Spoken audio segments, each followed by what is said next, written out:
दोस्तों 90 के दशक की एक मासूम और बेहतरीन एक्ट्रेस जिनकी खूबसूरती और मनमोहक मुस्कान देखकर लोग कहते थे, अकेली न बाजार जाया करो, नजर लग जाएगी। इनका ऊंचा लंबा कद और रूप रंग ऐसा था कि ये देखने वालों की आंखों में बस जाया करती थीं। आँखों में बसे हो तुम, तुम्हें दिल में छुपा लूंगा। आँखों में बसे हो तुम, तुम्हें दिल में छुपा लूंगा। इनकी कजरारी आंखें और पर्सनालिटी को देखकर दर्शक अपना दिल थाम लिया करते थे। लेकिन क्या आपको पता है कि एक पाकिस्तानी क्रिकेटर इनके प्यार में इस कदर पागल हो गए थे कि सरेआम इन्हें किडनैप करने की धमकी तक दे डाली थी।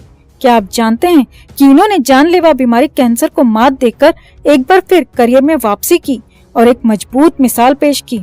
और क्या आप मानेंगे दोस्तों कि सुनील शेट्टी जैसे अभिनेता से लेकर राज ठाकरे जैसे नेता भी इनके प्यार में पागल थे, पर इन्होंने इन सब को छोड़कर कबूल किया एक फिल्म निर्माता के प्यार को।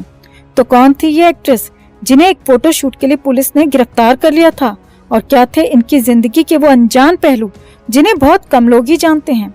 जानेंगे और भी बहुत कुछ, आप बने रहें हमारे साथ। दोस्तों आज के इस वीडियो में हम बात कर रहे हैं उस एक्ट्रेस की जो बेहद खूबसूरत और टैलेंटेड होने के साथ साथ एक वॉरियर भी मानी गई। इन्होंने कैंसर जैसी जानलेवा बीमारी को हराकर एक बार फिर अपने करियर में वापसी की और हौसले की मिसाल बनी। जी हाँ, हम बात कर रहे हैं सोनाली बेंद्रे की। बॉलीवुड में एक से बढ़कर एक खूबसूरत अभिनेत्रियों ने काम किया, लेकिन 90 के दशक में शायद ही कि ऐसा कोई रहा होगा जो इस अभिनेत्री का दीवाना न हुआ हो। हम इनके जीवन की घटनाओं की बात करें उससे पहले चलिए जानते हैं कौन थी सोनाली और इनका फिल्मों में आना कैसे हुआ था। सोनाली बेंद्रे का जन्म 1 जनवरी 1975 को महाराष्ट्र के मुंबई शहर में एक हिंदू परिवार में हुआ था। इनके पिता का नाम जीत बेंद्रे था जो कि सरकारी नौकरी करते थे, और माँ का नाम रूपसी बेंद्रे था जो कि एक गृहिणी थी। इनकी बड़ी बहन का नाम रूपा और छोटी बहन का नाम गांधारी था। पिता के ट्रांसफरेबल जॉब की वजह से इनकी परवरिश अलग अलग शहरों में हुई। इन्होंने अपनी शुरुआती पढ़ाई लिखाई बेंगलुरु के केंद्रीय विद्यालय से पूरी की और अपना ग्रेजुएशन मुंबई के राम नारायण रुइया कॉलेज से पूरा किया। कॉलेज में आने तक सोनाली के मन में एक्टिंग और मॉडलिंग को लेकर कोई ख्याल तक नहीं था। फिर एक बार कॉलेज में स्टारडस्ट टैलेंट सर्च की प्रतियोगिता हुई और इसमें सोनाली ने भी पार्टिसिपेट किया और सिलेक्ट भी हो गई। इसके बाद इन्होंने कई ब्रांड्स के लिए मॉडलिंग की। इनमें से निरमा साबुन का एड उन दिनों बहुत पॉपुलर हुआ था। इन्हीं दिनों इन पर नजर पड़ी मशहूर फिल्म निर्माता महेश भट्ट की, जिन्होंने इनकी खूबसूरती और पर्सनालिटी देखकर इन्हें अपनी फिल्म नाराज में कास्ट किया। इस फिल्म में इन्होंने मिथुन चक्रवर्ती, पूजा भट्ट और अतिल अग्निहोत्री के साथ काम किया, लेकिन इस फिल्म को बनने में थोड़ा समय लग गया। तो इसी बीच इनकी एक और फिल्म रिलीज हो गई, आग। इस फिल्म में इन्होंने गोविंदा के साथ काम किया। इस तरह फिल्म आग ही सोनाली की डेब्यू फिल्म मानी गई। ये फिल्म तो सफल नहीं हुई, लेकिन सोनाली ने अपनी पहली फिल्म से फिल्म फेयर की तरफ से new face of the year का अवार्ड अपने नाम कर लिया। इसी साल इनकी 3 और फिल्में रिलीज हुई। ये फिल्में थी दी डॉन, गद्दार और टक्कर। लेकिन अफसोस ये तीनों फिल्में बॉक्स ऑफिस पर फ्लॉप साबित हुई। इसी साल आई फिल्म बॉम्बे में इनका आइटम नंबर हम्मा हम्मा उन दिनों बहुत पॉपुलर हुआ और बच्चे बच्चे की जबान पर चढ़ गया। इस गाने के बाद इन्होंने अपनी खूबसूरती से इंडस्ट्री के साथ साथ आम लोगों को भी अपना दीवाना बना लिया। यहाँ आपको बता दें कि इनमें से 2 फिल्में इन्होंने सुनील शेट्टी के साथ की थी। फिल्में तो सफल नहीं हुई, लेकिन इन दोनों की जोड़ी और केमिस्ट्री दर्शकों को बहुत पसंद आई। अगले ही साल 1996 में इस जोड़ी की 2 और फिल्में रिलीज हुई, रक्षक और सपूत, और ये दोनों फिल्में बॉक्स ऑफिस पर सफल भी रहीं। इसी साल अजय देवगन के साथ फिल्म दिल जले में इन्होंने बहुत ही दमदार काम किया और ये फिल्म भी बॉक्स ऑफिस पर सफल रही। अगले साल 1997 में इनकी 3 और फिल्में रिलीज हुई। ये थी भाई, तराजू और कहर। कमाल की बात यह रही दोस्तों कि इनमें भी 2 फिल्मों में ये सुनील शेट्टी के साथ ही नजर आईं। साल 1998 में इनकी 6 फिल्में रिलीज हुईं। इनमें से जख्म और कीमत बॉक्स ऑफिस पर बहुत सफल रहीं। बाकी की फिल्में उतनी सफल नहीं रह पाईं, पर इनकी खूबसूरती और टैलेंट के कारण ये उन दिनों लगभग हर दूसरी फिल्म में दर्शकों को नजर आ रही थीं। अगले साल 1999 में इनकी हिंदी में 2 और तमिल में 2 फिल्में रिलीज हुईं। इनमें से आमिर खान के साथ सरफरोश और सलमान खान के ऑपोजिट फिल्म हम साथ साथ हैं सुपरहिट रही।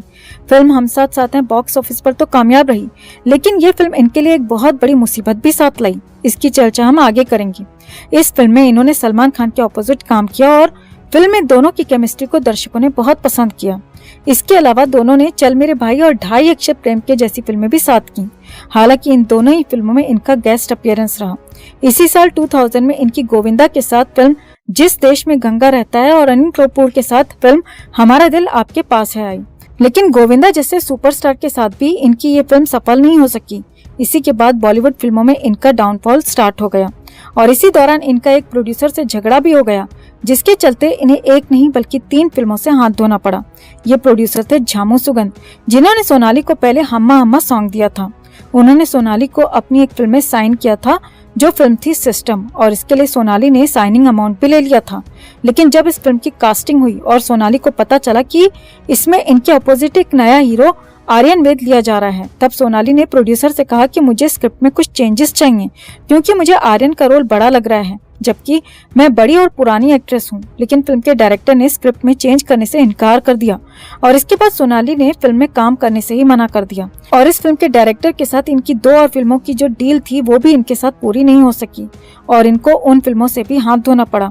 हालांकि इसके बाद भी सोनाली ने कुछ और फिल्मों में काम किया, जैसे कि लव के लिए कुछ भी करेगा, तेरा मेरा साथ रहे, प्यार किया नहीं जाता और लज्जा आदि। लेकिन इन फिल्मों में इनका रोल या तो बहुत छोटा रहा या फिर फिल्म बॉक्स ऑफिस पर फ्लॉप रही। बॉलीवुड में फिल्में ना चलता देख इन्होंने साउथ फिल्म इंडस्ट्री का रुख किया और वहाँ कई फिल्में की, जैसे इंदिरा, शंकर दादा MBBS, मनमधुदू आदि। अब बात करते हैं इनके जीवन की उन बातों की जिन्हें आप शायद कम ही जानते होंगे। सोनाली ने अपने फिल्मी करियर में अजय देवगन, गोविंदा, शाहरुख खान, आमिर खान, सलमान खान और अक्षय कुमार जैसे सितारों के साथ काम किया, लेकिन इन्होंने सुनील शेट्टी के साथ सबसे ज्यादा फिल्में की और इन दोनों की जोड़ी को दर्शकों ने भी बहुत प्यार दिया। जानकार बताते हैं कि इन्हीं फिल्मों के दौरान दोनों एक दूसरे के बेहद करीब आए और प्यार कर बैठे।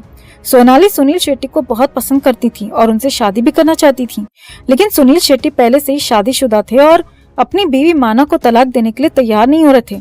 इस बात से सोनाली बेहद आहत थी कि सुनील शादीशुदा होते हुए भी उनसे प्यार तो कर सकते हैं मगर शादी नहीं। कहते हैं इसके बाद दोनों के बीच काफी कड़वाहट आ गई और सोनाली सुनील से नफरत करने लगी और दोनों अलग हो गए। इसमें दूसरा नाम आता है बाला साहब ठाकरे के भतीजे राज ठाकरे का। हालांकि ना तो कभी राज ठाकरे ने और ना ही सोनाली बेंद्रे ने इस रिश्ते को स्वीकार किया और ना ही कभी ऑफिशियली एक दूसरे के पार्टनर रहे। इन दोनों के प्यार के होने की खबरें अक्सर उड़ती रहती थीं।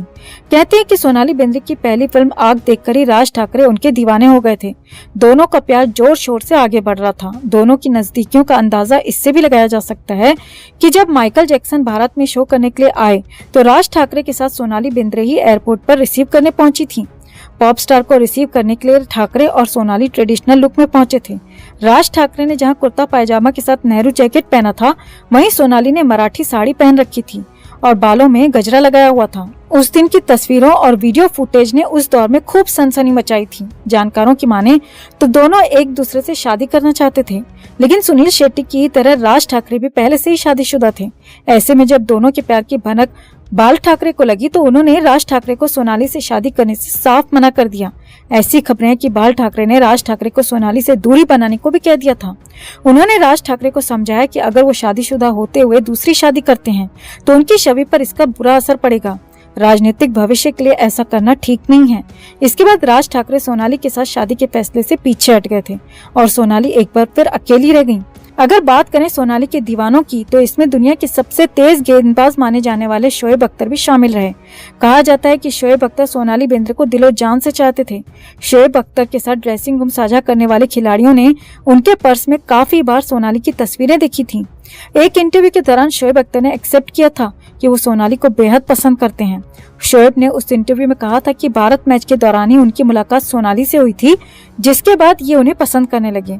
इन्होंने आगे इंटरव्यू में बताया, मैं सोनाली को प्रपोज करना चाहता हूँ, और मजाक में ये भी कहा कि अगर सोनाली ने इनका प्रपोजल एक्सेप्ट नहीं किया तो ये उन्हें किडनैप कर लेंगे। हालांकि शोएब का ये प्यार एक तरफा ही रह गया। सोनाली और शोएब अख्तर की फिर कभी मुलाकात नहीं हुई। अब बात करते हैं उस फिल्म की जिसके कारण सोनाली को कोर्ट के चक्कर काटने पड़े और आलोचनाओं का शिकार भी होना पड़ा। बात है साल 1998 की, जब फिल्म हम साथ साथ हैं की शूटिंग के दौरान काले हिरन के अवैध शिकार की बात सामने आई।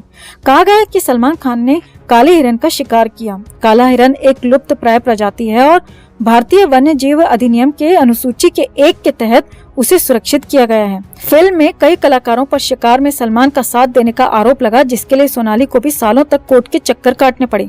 हालांकि बाद में सलमान खान को 5 साल की सजा हुई और बाकी के कलाकारों को कोर्ट ने बरी कर दिया। अब बात करते हैं इनसे जुड़े एक और विवाद की। ये मामला मार्च 1998 का है और उस समय एक शो टाइम नाम की मैगजीन आती थी।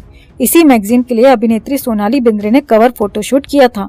सोनाली ने इस सूट में dress designer Ashley Charles Rebello की डिजाइन की हुई एक ड्रेस पहनी थी। ये एक लेमन येलो कलर का शॉर्ट कुर्ता था जिसमें जगह जगह ओम नमः शिवाय का प्रिंट था। मैगजीन प्रकाशित होते ही कुछ लोगों ने सोनाली बेंद्रे के खिलाफ शिकायत दर्ज करा दी। मामले में लोगों ने शिकायत में सोनाली की फोटो को आपत्तिजनक बताते हुए कहा कि ये तस्वीर उनकी धार्मिक भावनाओं को ठेस पहुंचाती है। पर सोनाली समेत 3 अन्य पर कथित तौर पर अश्लीलता परोसने का आरोप लगा। इसके बाद 27 मार्च 2001 को सोनाली, फोटोग्राफर अमित कुमार अशर और dress designer Ashley Charles Rebello को अरेस्ट कर लिया गया। इन तीनों लोगों पर धार्मिक भावनाएं आहत करने को लेकर इंडियन पीनल कोड IPC के सेक्शन 295A के तहत चार्ज लगाया गया था। हालांकि बाद में 1200 की मामूली रकम चुकाकर ये बेल पर छूट गयी, लेकिन इस घटनाक्रम ने इन्हें ये सबक जरूर दे दिया कि भविष्य में ऐसा कोई प्रयोग ना करें। अब बात करते हैं इनकी निजी जिंदगी की। तो साल 2002 में इन्होंने फिल्म निर्माता गोल्डी बहल से शादी की थी, जो कि फेमस फिल्म निर्देशक रमेश बहल के बेटे थे। इन दोनों की प्रेम कहानी भी किसी फिल्म से कम नहीं रही। चलिए बताते हैं। इन दोनों की पहली मुलाकात साल 1994 में आई फिल्म नाराज के सेट पर हुई थी। पहली नजर में ही गोल्डी को सोनाली से प्यार हो गया था। गोल्डी सोनाली से दूर नहीं रहना चाहते थे, इसीलिए महेश भट्ट के साथ असिस्टेंट डायरेक्टर के रूप में काम करना शुरू कर दिया। साल 1998 में आई फिल्म अंगारे, जिसे महेश भट्ट डायरेक्ट कर रहे थे, इसमें सोनाली भी काम कर रही थी। एक तरफा प्यार होने के कारण गोल्डी ने जब सोनाली को प्रपोज किया तो सोनाली ने मना कर दिया, लेकिन गोल्डी ने हार नहीं मानी। इन दोनों के प्यार को परवान चढ़ाने में अहम किरदार निभाया अभिषेक बच्चन ने, जो कि गोल्डी के अच्छे दोस्त थे। इस बात का खुलासा खुद अभिषेक बच्चन ने डांस इंडिया डांस के टीवी शो पर किया था। मेजर साहब की शूटिंग के दौरान गोल्डी बहल अभिषेक बच्चन से मिलने फिल्म के सेट पर अक्सर जाया करते थे, जो कि अपने पिता के साथ फिल्म की शूटिंग देखने जाते थे। वहां पर सोनाली भी मौजूद होती थी और गोल्डी अभिषेक से इन्हीं के बारे में बात किया करते थे और यहीं पर दोनों एक दूसरे के करीब आए। फिर साथ में लॉन्ग ड्राइव पर जाने लगे। इसी दौरान हुई बातों से सोनाली को भी गोल्डी अच्छे लगने लगे और फिर एक बार अभिषेक बच्चन की एक पार्टी में गोल्डी ने सबके सामने घुटनों के बल बैठकर सोनाली को प्रपोज कर डाला और सोनाली भी इस बार इन्हें मना नहीं कर पाई और मान गयी। करीब 4 साल तक डेट करने के बाद दोनों ने 12 नवंबर 2002 में एक दूसरे से शादी कर ली। साल 2005 में इन दोनों को एक बेटा हुआ, जिसका नाम रणवीर रखा गया। शादी के बाद इन्होंने फिल्मों से ब्रेक ले लिया और अपनी पर्सनल लाइफ में बिजी हो गयी। एक बार फिर ये सुर्खियों में तब आई जब साल 2018 में इन्होंने एक इंस्टाग्राम पोस्ट के जरिए सबको बताया कि इन्हें कैंसर हो गया है। इन्होंने अपनी पोस्ट में लिखा, हाल ही में जांच के बाद मुझे ये पता चला है कि मुझे हाई ग्रेड मेटास्टेटिक कैंसर है। इसका अंदाजा मुझे कभी नहीं था। लगातार होने वाले दर्द के बाद मैंने अपनी जांच करवाई, जिसके बाद चौंकाने वाली रिपोर्ट सामने आई। सोनाली ने इसके साथ ही अपने परिवार के साथ होने की भी बात कही और लिखा, इस घड़ी में मेरा परिवार और मेरे दोस्त मेरे साथ हैं और हर संभव तरीके से मेरा साथ दे रहे हैं। मैं उन सब की शुक्रगुजार हूँ और खुद को सौभाग्यशाली महसूस कर रही हूँ। मैं फिलहाल न्यूयॉर्क में अपना इलाज करवा रही हूँ। हालांकि साल 2019 में सोनाली ने इस जानलेवा बीमारी को मात दे दी और इन्हें कैंसर फ्री घोषित कर दिया गया। लेकिन एक इंटरव्यू के दौरान सोनाली ने बताया कि जब ये इलाज के लिए न्यूयॉर्क पहुंची तो डॉक्टर ने इन्हें बताया कि इनके बचने के सिर्फ 30% ही चांसेस थे। सोनाली ने आगे कहा कि मैं इलाज के लिए न्यूयॉर्क नहीं जाना चाहती थी। मेरे पति चाहते थे कि हम न्यूयॉर्क जाएं। इसे लेकर मैंने फ्लाइट में उनसे लड़ाई की। मैंने उनसे कहा, आप ऐसा क्यों कर रहे हैं? यहाँ पर भी अच्छे डॉक्टर हैं, आप मुझे वहाँ क्यों लेकर जा रहे हैं? जब वो नहीं माने तो इसके बाद हम सब घर परिवार छोड़कर लगेज पैक करके निकल गए।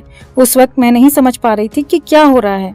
अगर बात करें छोटे पर्दे की तो सोनाली ने साल 2001 में क्या मस्ती क्या धूम नाम के रियलिटी शो को होस्ट किया था और इसके बाद ये कई रियलिटी शोज में बतौर जज नजर आती रहीं।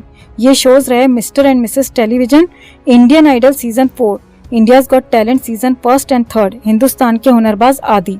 कैंसर फ्री होने के बाद ये दोबारा साल 2022 में फिल्म लव यू हमेशा में अक्षय खन्ना के साथ नजर आईं। इसी साल सोनाली DID लिटिल मास्टर में भी बतौर जज दिखी थी। इसी दौरान ये ZEE5 के OTT प्लेटफॉर्म की web series the broken news में दिखी। अब भी ये कई सोशल इवेंट्स में हिस्सा लेती हैं और अपने कैंसर से लड़ने की जंग का एक्सपीरियंस भी शेयर करती हुई दिखाई देती हैं। सोशल मीडिया पर भी ये तस्वीरें समय समय पर साझा करती रहती हैं। हम उम्मीद करते हैं कि ये ऐसे ही अपने काम से दर्शकों का मनोरंजन करती रहें। सोनाली बेंद्रे जैसी सशक्त और मेहनती एक्ट्रेस आगे भी अपने करियर में ऐसे ही सफलतापूर्वक काम करती रहें और महिलाओं के लिए एक अच्छा एग्जाम्पल सेट करें। इन्हीं विशेष के साथ आज की वीडियो में फिलहाल के लिए बस इतना ही।